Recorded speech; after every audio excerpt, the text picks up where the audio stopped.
Okay, hello everybody. My name is Sean Murray, and I have to say I am very impressed that NFT.NYC can actually turn out this many people in the afternoon of the last day. I've gone to a lot of different shows, and usually the last day there's nobody there in the afternoon, so NFT.NYC is doing something totally right. That's awesome. Thank you, NFT.NYC. If you don't know who I am, actually, I assume most of you don't know who I am. I run a non-bank finance publication called Debanked. Most people assume when I say non-bank, I am talking about crypto. There is a whole world of finance that happens outside of the bank that is not crypto related. That is the type of media that I operate in. You can go to debank.com and see what we write about. A lot of it involves small business lending. That's kind of the backbone. We also produce conferences for that industry. They revolve around commercial finance, small business loans, real estate backed loans, and so forth. I also run Daily Funder, which is the #1 small business finance community in the entire country. You can go to dailyfunder.com and see what I'm talking about.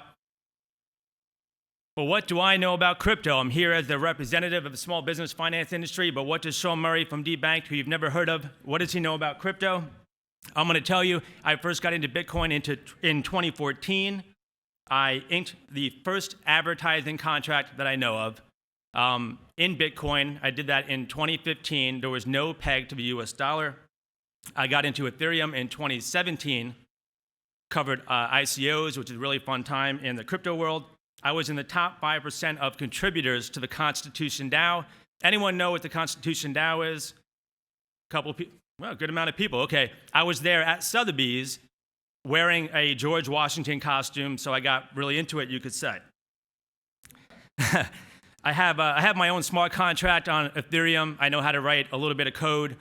If you find me on Twitter, you will notice that my profile picture is the hexagon, but it is a PFP of myself. So I've minted pictures of myself, and that's the extent of my NFT collection, pictures of myself. I'm a fan of ENS domains. I have a lot of .eth names. Anyone here have a .eth? Oh, that's pretty good. That's awesome. So I'm a huge fan of .eth names. In fact, I have a little tool. If you meet someone with the .eth, you can actually type in their .eth name into a web browser and add .photos to the end of it, and you will see their NFT portfolio. Any web browser, a little tool. You don't have to connect your wallet. But I'm not here to talk about all that. I'm here to talk about small business financing. Great part about NFTs is that it's not all JPEGs. So much here is about art and film and music, photography. That's super cool. But one thing I learned about making my own NFTs is that an NFT at the end of the day is really just a text file, a metadata file, and you can put whatever you want in it. You can put a link to a picture in it if you want, and that's what a lot of people do. I think that's cool, but there's a whole other world of what you could do with an NFT by having that text file, that metadata file, and it got me thinking about how we could apply that to the small business lending industry. But first, we have to know exactly how the small business lending industry works. It's not like a business owner goes to a bank and gets a loan, or they go online to go to a website and they get a loan. There's a whole lot more to it than that. Oftentimes, if they're going online and applying for a business loan, what's happening is that they're talking to a broker. Small business finance, commercial finance has a lot of middlemen in it. And so there's this whole ecosystem that has a lot of relationships that rely on trust. It's very, very, very old-fashioned. And I'm not here to talk about how we can disrupt that using the blockchain. I'm here to talk about how we can enhance that and make it more efficient using NFTs and the blockchain. But currently, there's very little trust. You have lenders, and then you have brokers. The brokers don't trust the lenders don't trust the brokers. You have the regulators who want information from the lenders. Lenders tell the regulators they don't have the information that they want. It's this whole big back and forth of nobody trusts anybody, and if only there was this one thing that could solve it all. If we are able to solve these problems, we can really scale the small business lending market. A lot of people here are talking about what can we do to improve the lives of people? Well, we can use NFTs to improve small business lending, which I think most people would agree is a good thing. And how big of a market am I talking about? If we just talk about the unsecured small business lending market, we're talking about $20 billion a year in funding. This is non-bank. We're talking about small business lending outside of a bank. $20 billion a year is being funded using this whole broker network, old-fashioned network. So it's pretty big. Let me give you an example of trust. Let's say I'm a broker. I have a restaurant who is looking for a loan. The restaurant owner sends me the paperwork, the application, bank statements. I send it off to a lender. Lender says, we really love the client. Gosh, we would love to give you a commission for bringing this deal to us. Unfortunately, someone else brought us the same loan application, and because they were first, we're going to give the commission to them. And you're like, okay, but how can I trust you? Where's the proof that somebody else sent it in first? They're like, there is no proof, you just have to trust us. So you have this whole system where you have to trust the person who's supposed to pay you, and there's no way to verify any of it. And so what you end up having is a whole market of people who are kind of demoralized because they don't know if what the lender is telling them is true, and they're always accusing the lenders of stealing their data. I sent you the loan application, you took it, you claimed it came in from somebody else, and I didn't get paid, and now I don't want to work with you. It's like a whole really big mess. By the way, I have a diagram, but it's too big for the slide. I do have a little link at the bottom. If you want, you can take a screenshot, see my diagram, see what I'm talking about.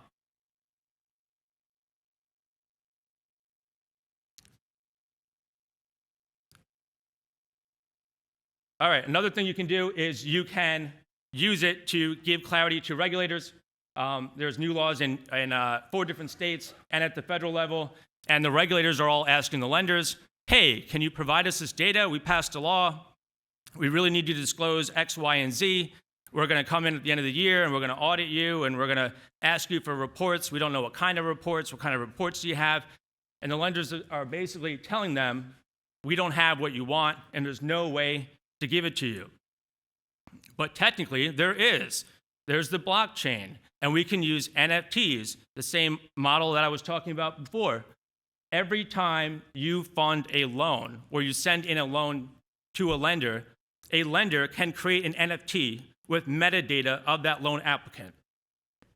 It doesn't have to be a digital asset per se.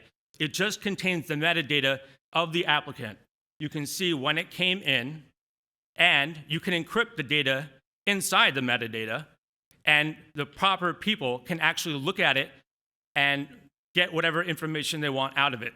So if you create an NFT of a loan applicant and there's sensitive data in there, you can encrypt it and give the key to the regulator, and they can see it. Everyone can see when the application came in. They can see what time it came in. They can see who sent it in. And now they can access the data that they need to that nobody else can.